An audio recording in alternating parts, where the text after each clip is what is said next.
అసలు ఎంత దారుణం అంటే అదేదో మానవత్వం పరిమళించే మంచి మనిషికి స్వాగతం అంటూ అప్పట్లో ఒక పాట ఉండేదండి. అంటే ఎవరికి మనం స్వాగతం పలుకుతాము అంటే ఒక మానవత్వం పరిమళించే వ్యక్తికి.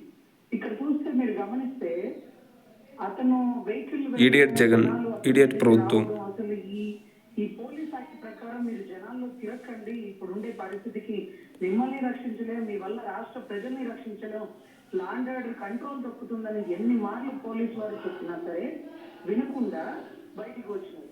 అప్పటికి 100 మందితో రండి, 2-3 వెహికల్స్ పెట్టుకొని రండి అంటే నా కోసం జనాలు కోపలలుగా తరలి వస్తారంటున్నారు.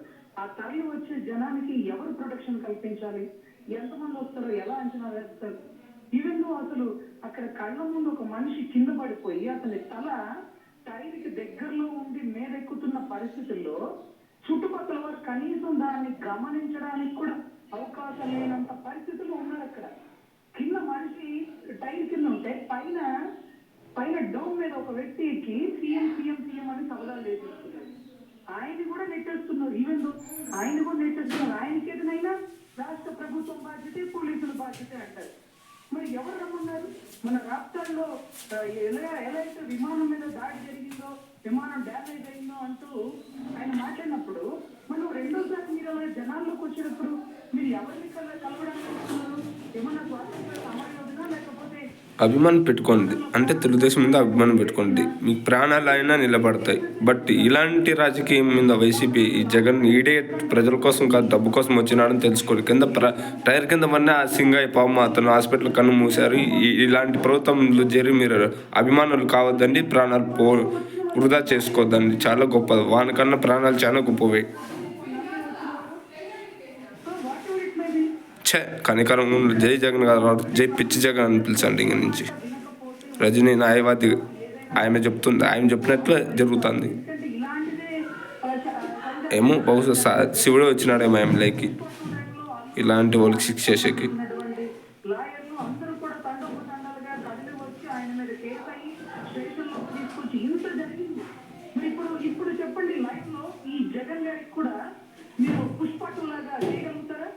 ఈ రోజు కూటమిని రాష్ట్ర ప్రజలు ప్రశ్నిస్తున్నారు. ఏకదాటిగా ఒకటే మాట్లాడుతున్నారు. జరిగిన దృశ్యం లైవ్ రికార్డింగ్. మరి ఆయనలాగా మీరు జైల్లో పెట్టగలరా? ఆయనలాగా కనీసం మీరు నోటీస్ ఇవ్వగలరా? స్టేషన్ దాకా తరలించగలరా? ఆయన వెహికల్ వల్ల జరిగిన ఘటన సేమ్ యాక్టీజే కదా. సంజయ్ థియేటర్ ఘటనకి దీనికి ఇంటి తేడా ఉందా? లేదు కదా. మరి ఇప్పుడు ప్రభుత్వం ఏం రియాక్ట్ అవుతుంది, పోలీస్ కోసం ఎంత ఘాటుగా పనిచేస్తారనేది మేమందరం ఎదురు చూస్తున్నాం. మళ్ళీ ఇలాంటి రిపీట్ కాకూడదన్నా ఆయన రూల్స్ పాటించకుండా జనాలకు వస్తా ఉన్నప్పుడు కూడా ఈ ఘటన గుర్తు కుటుంబం పిచ్చి జగన్ మామ చూడు,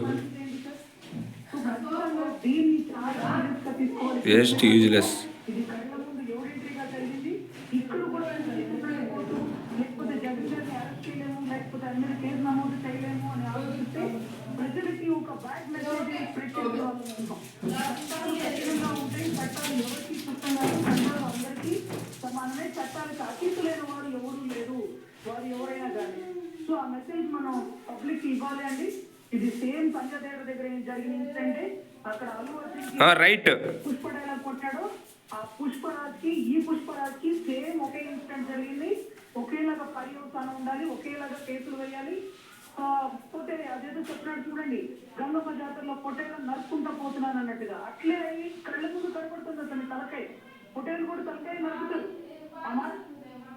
కింద ఒక మనిషిని ఎక్కిచ్చేస్తూ మీరు ఏం మెసేజ్ ఇస్తున్నారు?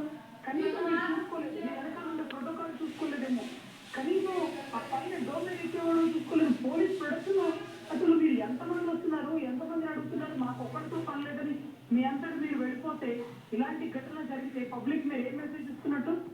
సో ఇది చాలా సీరియస్ గా తీసుకోవాలంటే దీంట్లో ఏమాత్రం ఉపేక్షించకూడదు. సినిమా డైలాగులు సినిమాలోనే పనికొస్తాయి. రోడ్ల మీద జనాల్లో ప్రజాస్వామ్యంలో రాజ్యాంగబద్ధమైన పోస్టులో ఉన్న వ్యక్తి ఇటువంటి మెసేజ్ దయచేసి పబ్లిక్ ఇవ్వకండి. రజనీ గారు, ఈ ఘటనపై పోలీసులు ఎలాంటి చర్యలు తీసుకునే అవకాశం ఉంది?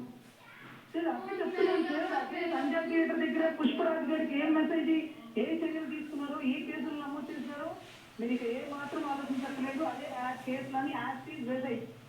సేమ్ అక్కడ కూడా అదే ఘటన. ఇంకా చెప్పాలంటే ఆయన కార్ టైర్ కింద పడలేదు, తొక్కి సరట్లో చనిపోయారు. ఇక్కడ యాక్టీవ్ ఆయన కార్ టైర్ కింద పడ్డారు. ఆయన డ్రైవర్ డైరెక్ట్ లైబుల్ టు కానీ వాళ్ళ ఓనర్ జగన్ రెడ్డి గారు, అక్కడ లోపల ఉండే వ్యక్తులు, పైన ఉండే కార్యకర్తలు, వీళ్ళందరూ ఎంతమందిని అరెస్ట్ చేయగలిగి ఎటువంటి A2 A3 అనేది ఎప్పుడు నమోదు చేస్తారండి? అక్యూజ్డ్ వల్ల డ్రైవర్ చూసుకోవాలి, డోర్ ముందు ఎవరు వస్తున్నారు, ఎవరు పక్క దక్కుతున్నారని. సో అసలు ఇలాంటివి మనం వద్దు అన్నాక తెలుగుదేశం ఊరుకోండి, పట్టించుకుంటుంది, ఇంత సోమరిపోతుగా ఉండదు. వీడు ఈడియట్ కాబట్టి అట్లా ప్రాణాల గురించి పట్టుకోకుండా పుష్పరాజ్ సినిమాలు చేసినాడు ఈయనకుంది. దయచేసి రాకండి అంటే ఎకరాలు పోగొట్టుకొని చంద్రబాబు నాయుడు అంటే నిలబెట్టు. ప్రాణాలు కోల్పోయినటువంటి నాగమల్లేశ్వరరావు గారి కోసం నేను రాజకీయాలు వాల్యూను రైతు బిడ్డగా ప్రాణాలకు వాల్యూ ఇస్తా. జేసీవయ్య నీ అరెస్ట్ చేయండి, ఫస్ట్ సీజ్ చేయండి కారు. చెప్పినాను కదా, రజనీ న్యాయవాది చెప్పినట్లు. కోర్టుకి పర్మిషన్ తీసుకునే ప్రాసెస్ ఉంటుంది కదా, అయినా వితకవాదం చేస్తే కనీసం 100 మందినైనా తీసుకొని వెళ్ళండి సార్, అంతకు మించి వద్దు అన్నాం కదా. సో అతను ఏమి వినడు సార్, అతను మొండివాడు, రాజు కంటే మొండివాడు, గట్టివాడు. సో మొండివాడికి ఎలాంటి చర్యలు ఉంటాయంటే, పుష్పరాజు గారి మీద ఏం యాక్షన్స్ తీసుకున్నామో అంతకు మించి ఆయన డైలాగే తగ్గేదే లేదని అంతకు మించి ఆయన సెక్షన్ రైట్ ఎందుకంటే అక్కడ రజనీ గారు కింద సంబంధించిన యాక్సిడెంట్. సో అదన అన్ఫార్చునేట్ గా జరిగిన, అన్ఎక్స్పెక్టెడ్ గా జరిగిన, అనుకోని జరిగిన, what ever it may be, అతను చట్టాన్ని మీరి జనాల్లోకి వచ్చాడు. ఏదైతే 100 మందికి మించి జనాల్ని తీసుకురాగలిగాడు. సో వీటన్నిటికి సంబంధించి సంబంధిత సెక్షన్స్ అండి ఇవన్నీ పెట్టి అతనికి నాన్ అవైలబుల్ అఫెన్స్ కూడా అయిపోతుందండి. ఎందుకంటే కళ్ళ ముందు జరిగిన ఘటన, ఇట్లాంటి విషయాల్లో అస్సలు బెయిల్ కూడా రాదు. సో ప్రభుత్వం చాలా చాలా క్రిటికల్ గా ఉండాలి, ఇలాంటి విషయాల్లో కఠినంగా ఉండాలి చట్టాలు అనేది మరొకసారి నిరూపించాలి. ధన్యవాదాలు రజనీ గారు.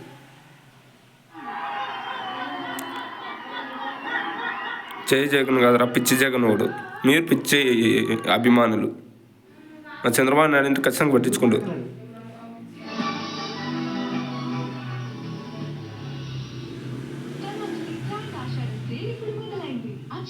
ఆషాఢం ఆఫర్ని అందుకోండి ఇప్పుడే. ఎంపిక చేయబడ్డ వస్త్రాలపై అద్భుతమైన డిస్కౌంట్స్.